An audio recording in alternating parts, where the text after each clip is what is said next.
I've already thanked him privately. I want to thank him publicly. I certainly appreciate the opportunity. And to each of you, our Father's children, it's just good just to be in the house of the Lord. Oh yeah, it's just good just to be in the house of the Lord. I would, if you would turn with me to the book of St. Luke, the 17th chapter. In the book of St. Luke,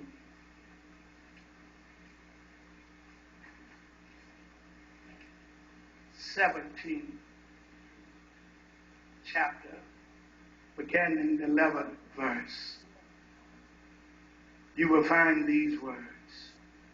Now it happened as he went to Jerusalem that he passed through the midst of Samaria and Galilee. Then as he entered into a certain village, there met him 10 men who were lepers, who stood afar off, and they lifted up their voices and said, Jesus, Master, have mercy on us. So when he saw them, he said to them, Go, show yourselves to the priests. And so it was that as they went, they were cleansed. And one of them, when he saw that he was healed, returned, and with a loud voice glorified God, fell down on his face at his feet, giving him thanks. And he was a Samaritan. So Jesus answered and said, Were there not 10 cleansed? But where are the 9? Where are not found who return to give glory to God except this stranger? He said unto him, Arise, go your way. Your faith has made you well.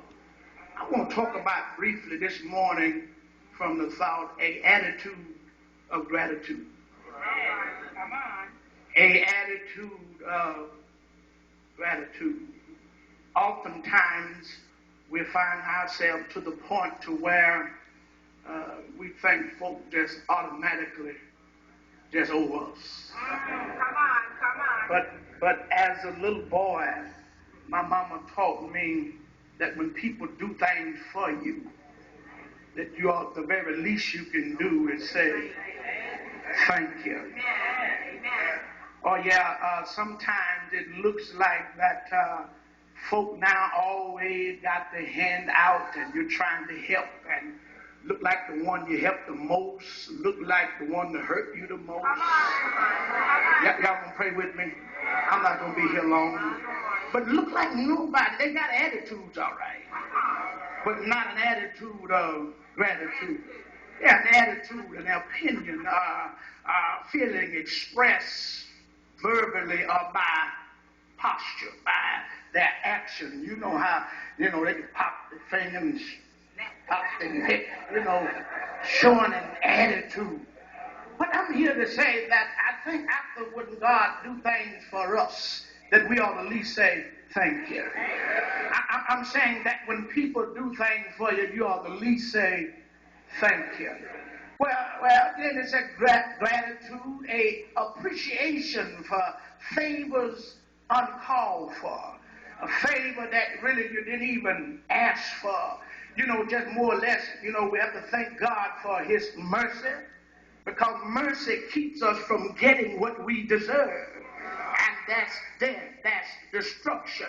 But he always gives us more than what we ask for, so he gives us grace, which simply indicates grace gives us what we don't deserve, which is another chance. And I don't know about you this morning, but I got to tell him, thank you. Well, here these 10 men, the Bible declares that these 10 men were lepers. They had a disease that were incurable. This leper disease affects the skin and depositing a amberous substance and destroying the sensation of the nerves, inflaming the skin and distorting the face and the joints, causing hair of the head or the dry to fall off or else turn white, causing ulcerous patches on the skin, sometimes begin with white shining patches on the forehead.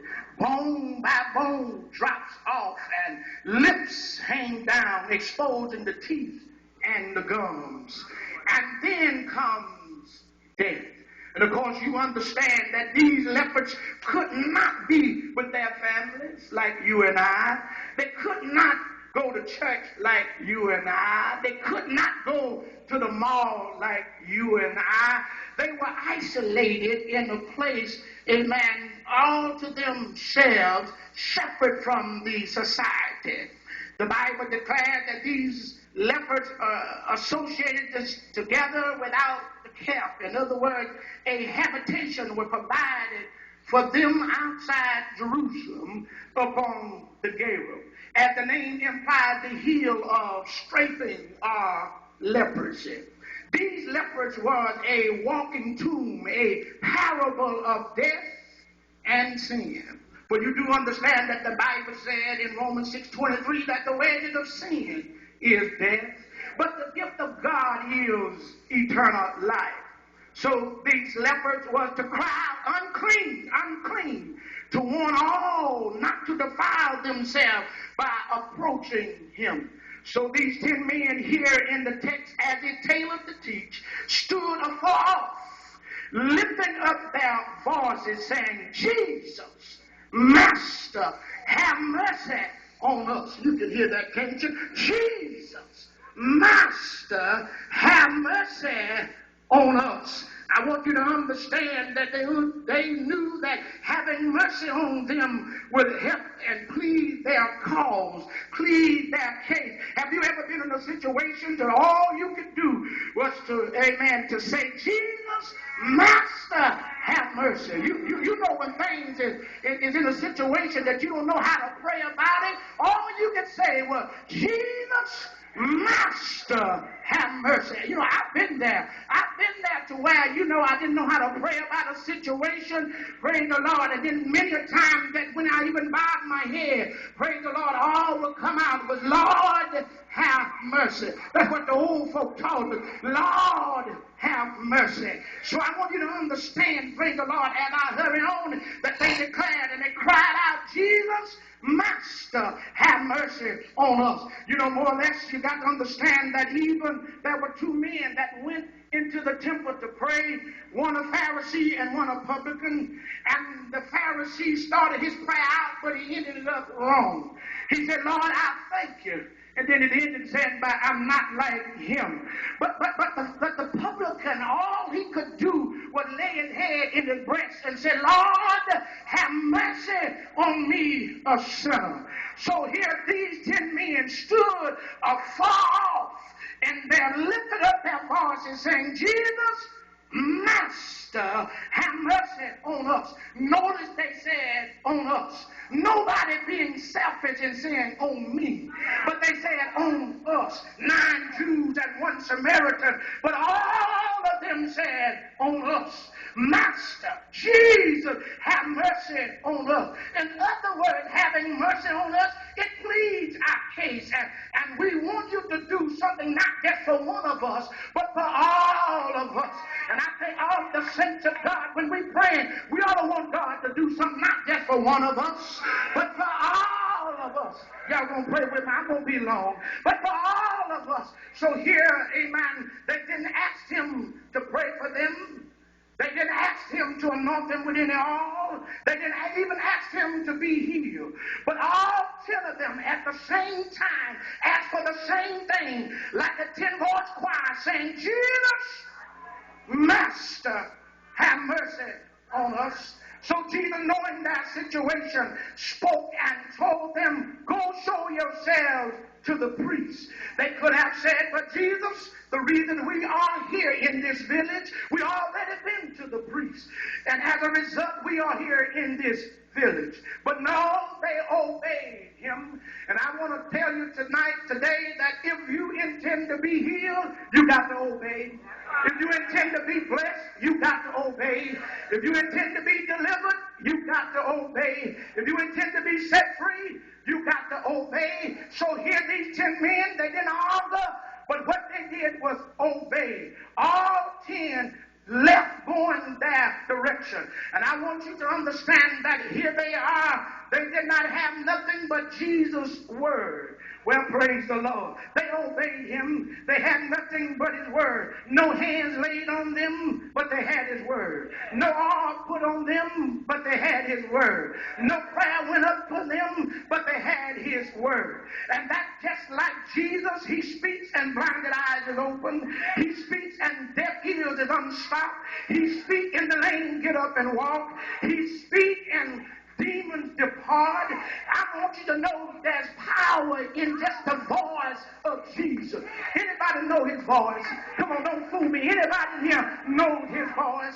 Hallelujah. Oh, bless his name. So Jesus said, go.